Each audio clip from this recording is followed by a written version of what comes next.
Hi hello నమస్తే welcome to our channel. ఈరోజైతే ఎంతో రుచికరమైన మెంతికూర పప్పునైతే ప్రిపేర్ చేసుకుంటున్నానండి. ఆరోగ్యానికి కూడా చాలా మంచిది మెంతికూర. అందుకని ఇలా పప్పులో వేస్తే పిల్లలు ఎంతో ఇష్టంగా తింటారు, తెలియకుండానే తింటారు. లెట్స్ ప్రాసెస్లోకి వెళ్దాం. శుభ్రంగా కడిగి పెట్టుకున్న మెంతికూరను ఇలా కట్ చేసుకోవాలండి. ఒక కప్పు కందిపప్పుని ఒక అరగంట పాటు నానబెట్టుకున్నానండి. ఈజీగా ఉడుకుతుందని నానబెట్టుకున్నాను. గ్యాస్ ప్రాబ్లం కూడా ఉండదు ఇలా నానబెట్టుకుంటే. నేను ఎప్పుడు ఇలానే నానబెట్టుకుంటాను. ఈ నీళ్ళు వడబోడ్చుకొని కుక్కర్లో వేసుకుందాం. ఒక కప్పు కందిపప్పు నానబెట్టుకుంది వేసుకున్నాను కుక్కర్లో. అలాగే కట్ చేసుకున్న మెంతికూరను వేసుకుంటున్నాను. 2 మీడియం సైజ్ టమాటాలను వేసుకుంటున్నాను. చిన్న నిమ్మకాయ సైజ్ అంతా చింతపండును రెబ్బలుగానే వేసుకుంటున్నాను. మీ ఇష్టం ఉంటే రసం కూడా వేసుకోవచ్చు.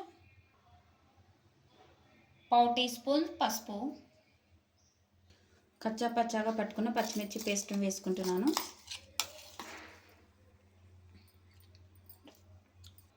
మీ రుచికి తగినంత, కారానికి తగినంత వేసుకోండి. నేను ఇందులోనే ఉప్పు వేసుకొని కచ్చా పచ్చాగా మిక్సీ చేసుకున్నాను కారాన్ని అయితే. ఇప్పుడు నీళ్ళు వేసుకుంటున్నాను. మీ కన్సిస్టెన్సీకి తగ్గట్టు వేసుకోండి. దీంట్లోకి కొద్దిగా ఆయిల్ వేసుకుంటున్నాను పొంగకుండా. కుక్కర్ మూతను పెట్టేసుకొని 5 విజిల్లు వచ్చేపాటు ఉడకబెట్టేసుకుందాం. స్టవ్ ఆన్ చేసుకొని 5 విజిల్లు వచ్చే వరకు ఉడకనిద్దాము, పప్పు మెత్తబడే వరకు. 5 విజిల్లు వచ్చాయండి. ప్రెజర్ తీసేసి కుక్కర్ అయితే మూత తీసేసుకుందాం. పప్పు మంచిగా ఉడికిందండి. పప్పునైతే మెదుపుకుందాం.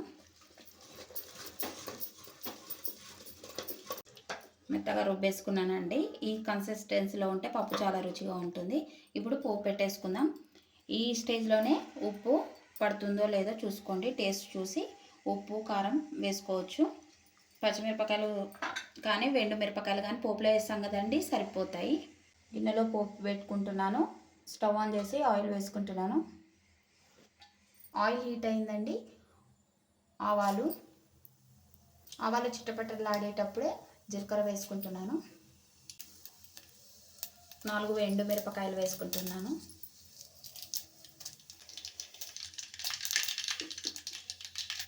ఆవాలు, జీలకర్ర, కరివేపాకు, అలాగే దంచి పెట్టుకున్న వెల్లుల్లి రెబ్బలు వేసుకుంటున్నాను. పోపులోకి పసుపు వేసుకుంటున్నాను. ఇలా ఈ స్టేజ్లో వేసుకుంటే కలర్ వస్తుందండి. తాలింపు వేగిందండి. ఇప్పుడు పప్పునైతే వేసుకుందాం.